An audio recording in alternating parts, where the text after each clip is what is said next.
everyone and welcome to my new lecture video. In today's video I would like to explain how, when and who can become a yoga teacher. So first of all, who can become a yoga teacher? That's a very easy question to answer because basically everyone can become a yoga teacher.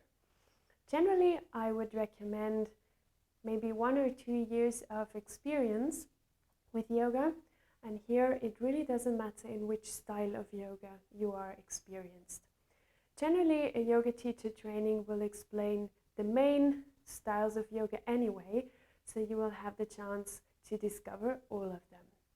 The next question is, when should you become a yoga teacher, and maybe when shouldn't you become a yoga teacher? So from my personal experience, you should become a yoga teacher mainly if you're interested in the entire philosophy of yoga. Maybe I can tell you how I became a yoga teacher. First of all, I didn't intend to teach. I just wanted to understand more deeply how yoga works. I have had an accident a couple of years ago with different fractures in my face, and I started realizing that every time I practice yoga, I feel much better afterwards. So where no medication or anything could help, yet I felt that this kind of practice somehow has an effect on the body, and I started to get interested how this all works. And I also know that yoga can have a lot of different effects or can help with a lot of different things. So that's how I got into it, and I decided one day that I would like to learn more about it and really deepen my knowledge. So that's why I joined my first yoga teacher training. So you don't necessarily have to have the intention of teaching later on, but obviously if you would like to teach, you don't only learn about yoga, but you also learn about the teaching skills that are at least as important as the yoga skills themselves. Now, on the other hand, when should you not become a yoga teacher? I've seen a lot of yoga teachers who were mainly gym instructors or teaching any kind of gym sports, and they were told by the gym owners, why don't you take a yoga teacher training so you can offer that too? And in that case, I clearly have to say yoga is not a sport and it should not be taken for a sport. So whenever you have a sports approach to yoga, this is wrong. This would be like driving a car with 2 wheels, but in reality it has 4 wheels. So yoga is not a sport because there is an entire philosophy coming along with it. And you don't only work out your muscles and your tissues and all that stuff, you also work out your soul. And if you can't concentrate on the soul, you cannot just do the physical workout in yoga. So what you should at least have is the understanding that there's more to it than just doing some kind of movements or some kind of poses. Yoga is neither an Instagram sport, so there's a lot of philosophy behind it, and in fact it's just the counter approach. It's not a sport because you don't compare yourself to others. You only practice yoga for yourself, or that's also what you should teach the student, that you should teach it for their individual benefit. So I am sometimes struggling with yoga teachers who just do that because they teach other things too, and this is something they can add to their CV basically. I also think that in this case it wouldn't be interesting, because if you're not interested in the philosophy and in the entire soul part behind it, you probably rather take a Pilates training or anything like that. So how is a yoga teacher training certified and where to start? So that's different in almost every country. There are different associations certifying yoga teachers. The by far largest organization in the world is called Yoga Alliance. And their curriculum is set up in the way that you take a basic training, which is a 200 hours training. And then once you've gone through this, you can add up another 300 hours, so that amounts to a total of 500 hours, which is then a yoga teacher certification. the title of a yoga teacher is not a protected title, so basically you can call yourself a yoga teacher at any time.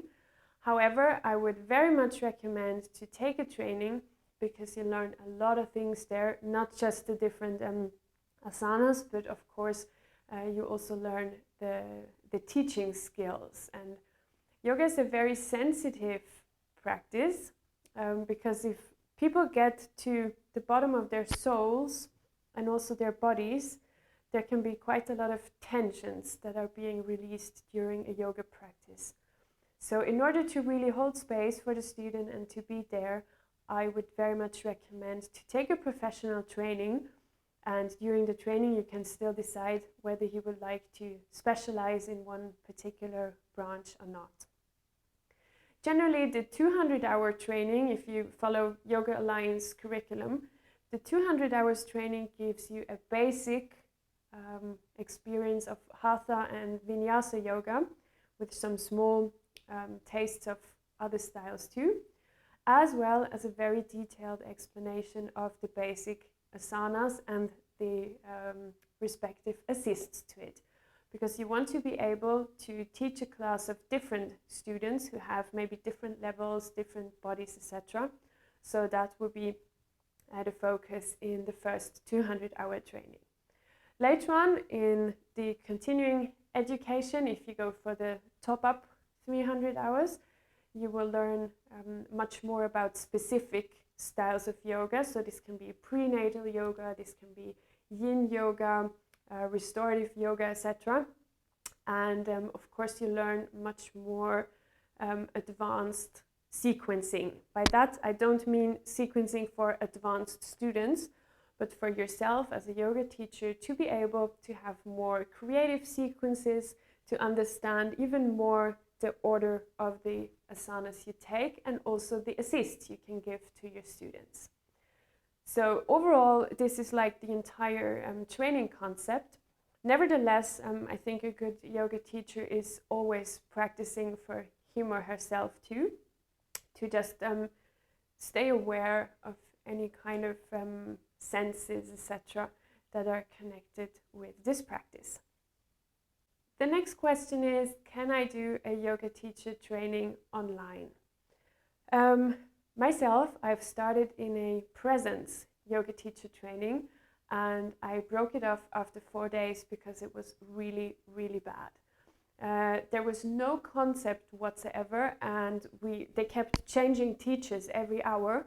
So every teacher would not know what the previous teacher has taught us or has not taught us yet. So I felt totally lost in that training, and I broke it off after 4 days. Then, due to the Corona situation, I joined an online training, and I was totally overwhelmed how well this was prepared and how much I could learn also through a distance teaching. Of course, that also depends on how the training is set up. Obviously, if you have an online training, it's much more difficult for the instructors to show things because you always have that very same perspective. So this will require much more effort to prepare the classes, to maybe have different angles of filming it so you can see the adjustments. But in my teacher training at the time, there were people from like 20 different nations, and it was totally overwhelming how much of a support and presence there was, even though all of us were sitting in different places in the world.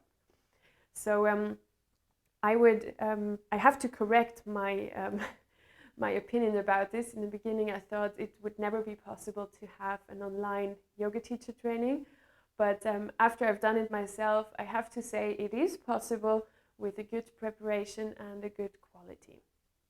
So that leads me to the next question: how to find the right yoga teacher training? There is actually not really an answer to that because there's very different types of training. Even though they all have more or less the same curriculum that gives you kind of a starting knowledge about it, you can find schools that are very spiritual, where you're, for instance, living in an ashram for a couple of weeks, where you really experience this community as well. Whereas there are schools who much more focus on the anatomy, health part. Then you have schools who have different target groups age-wise, for example. You have schools that extend the entire course over a year, for example, or squeeze it together to 2 weeks. So there's really lots of different programs available. I would recommend to maybe have one day where you can check out a running program to find out what their style of teaching is and whether this is something that you resonate with. In general, I would also ask for a detailed curriculum in the beginning, and here you can also see whether it's a high quality or a low quality training. If you can have a look at the materials provided, for instance, if you have detailed books about anatomy or adjustments, etc. If you also have certain lessons about the history and the philosophy of yoga. So it should really be a widespread curriculum, especially for the first 200 hours. The next question is one that I often get. Should I take a 1-year yoga training course or should I take a 2 weeks course? Basically, the 200-hour training can be extended to as much time as you want with different organizational setups. With the long trainings, you have the advantage that you can study in between and that you can also develop yourself in a more decent pace when it's suitable for you. This is suitable for people who have a job, who have other commitments and responsibilities, so that gives you the option to really take the development in the right pace. A yoga teacher training is also a very, very strong self-development that shouldn't be underestimated. So I've seen quite a lot of people in these trainings who become very emotional because this is the first time, sometimes after a long time, where they really focus on themselves and take the time to work on themselves, on their bodies and on their souls. And it's also a very spiritual thing. So if you are someone who needs time to let things settle, I would very much recommend to take a training that is divided into more different sections. If you decide to take the training, the 200-hour training within 2 weeks, you can imagine that 200 hours of training in 14 days is quite a strenuous schedule. So if you're going abroad, for example in Bali or in South America, you can find lots of these trainings. Just bear in mind that you won't have the energy or the time to travel or to do any kind of other tourist activities during this time. If you go for a 2 weeks yoga teacher training, you will be absorbed 100% by the training. This is physically very challenging, but also mentally very challenging. What is the advantage there is that most likely you will have a very intense and very present community if you take the training in a different place and you have all the people coming in the same time for it. So this can also be a very interesting experience. I've taken my first training in a block schedule, like in a couple of weeks, and my 300-hour training I've stretched out to half a year with different blocks. So I've done both of them, and I also liked both of them, but that always depends on the current living situation in life, if you have a job, if you have a family and so on. And last but not least is also a financing question, because sometimes the longer trainings you can also pay in a payment plan. So I hope this was a short insight on how to become a yoga teacher. If you have any questions, please feel free to leave a comment down below, and I'm very happy to answer you or give you some recommendation or guidance if you're looking for a yoga school. So thanks for joining, and see you soon.